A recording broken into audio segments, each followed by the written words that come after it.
Hey friends, and welcome back to my channel. I hope you guys are having a great week like always. So this week on my channel, I'm doing something that kind of is a throwback to my childhood. When I was younger, I watched food shows all the time, which I still do. But there was a show that I'm not sure if it's on anymore called Anna and Christina's Grocery Bags.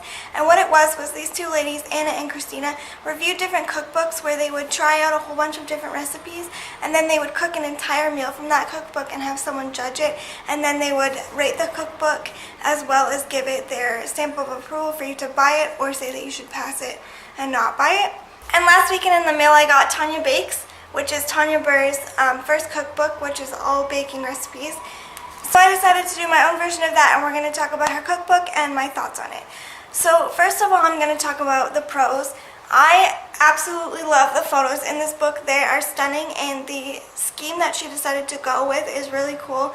It's like it's a powdered sugar kind of aesthetic, and the color scheme matches her first book that she wrote. So these pictures are absolutely stunning. If I wrote a cookbook, I probably would have done something similar to the powdered sugar aesthetic. I love it. The cookbook is also a hard cover, which is great because it keeps it durable. And there's 8 different sections of different things you can bake in the cookbook. For you in this video, will do 3 of the different sections and show you recipes that I made from it. In terms of the overall cookbook, the recipes were really easy to follow, which was great. Every recipe also had a cute little blurb at the top of it about why she put this recipe in the cookbook and what the significance to her was. And most of these recipes are all her own recipes or her family members' recipes, which is really cool. Most of the recipes include ingredients that you would already have in your kitchen, which is also great. And like I said, they were easy to follow, and all of them turned out pretty well and tasted great, so that's always good in a cookbook. Some of the cons that I would say about this book is, first of all, they are all in the metric system because she's British. So all the measurements, if you are not used to the metric system, you have to convert into the standardized system, which is kind of annoying and a little bit difficult sometimes to do exact conversions. Even if you're from Canada, for some reason we decided to do metric for everything else but baking.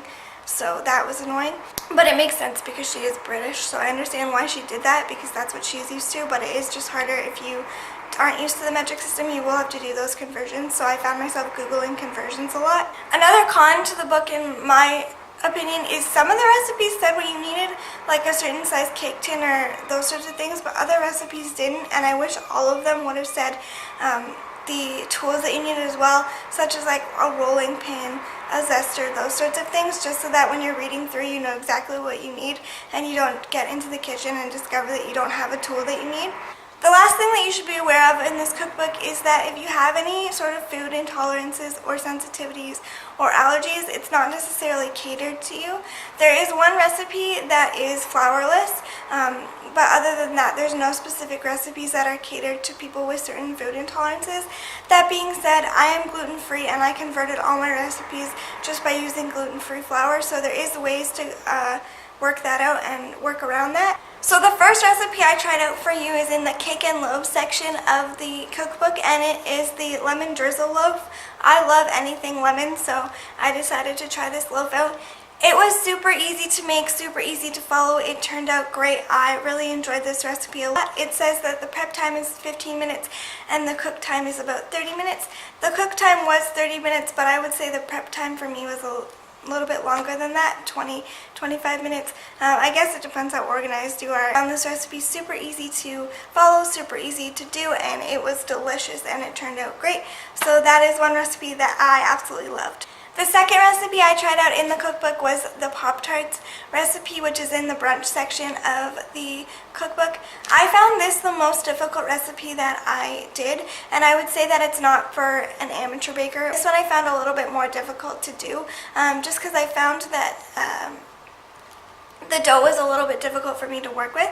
In her recipe, she has standard size Pop-Tarts, but I didn't have any cookie cutters, and I found cutting the standard Pop-Tarts with the knife was difficult, so I ended up making bite-sized Pop-Tarts because I had a little container that I could use to make bite-sized pieces.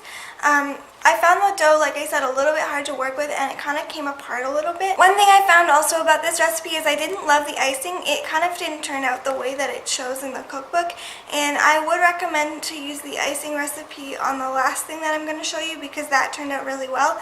Unlike this recipe, it didn't turn out very great for me, but that could also just be user error. The Pop-Tarts did taste very good, so I would give it a go if you are up for the challenge. The last section of the cookbook that I tried out for you was muffins, cupcakes, and tray bakes. And I made the raspberry cupcakes. I also absolutely love anything raspberry, so I enjoyed making this recipe. This recipe came out the best. I absolutely love the way these turned out, and I was super happy with them. The recipe was super easy to follow. Like I said, I liked the icing for this recipe a lot better, and it turned out a lot better, which was great. In the recipe, when you're filling your cupcakes with the raspberry jam mixture, it says to just make a hole for a spoon and then spoon a spoonful of the jam in the cupcakes.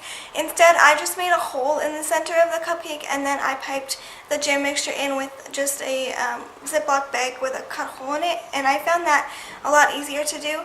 And then I piped the icing on top as well, just using a Ziploc bag also. This recipe was absolutely delicious. It turned out beautifully. I really enjoyed it a lot. One recipe that I didn't try out, but I'm going to talk about, is Tanya Burr's chocolate cookies.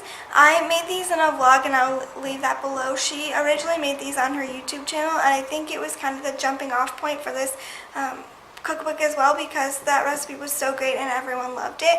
I love these cookies. I have two go-to cookie recipes, and this is one of them. It's super easy and fast and delicious. So if you want something super fast and easy to start with, I would recommend starting with that recipe. Overall, I absolutely love this cookbook. I found the recipes super delicious, super easy to follow, easy to adapt to dietary sensitivities, and it had stunning photos and cute little blurbs to go along with each recipe about why they were included in the cookbook, which I found was a nice personal touch. I would definitely recommend that if you're in the market for a new cookbook for baking and you want something that's beautiful but also easy to use and delicious, that you pick this up. If you guys did enjoy this video of the review of Tanya Burr's new cookbook, Tanya Bakes, please give it a thumbs up so I know to do more of these in the future. I really enjoyed making this video, so I hope you guys did enjoy watching it. If you haven't subscribed already and you would like to know when I make new videos, which is every Wednesday, you can click the subscribe button down there and you'll be notified for when I make new videos.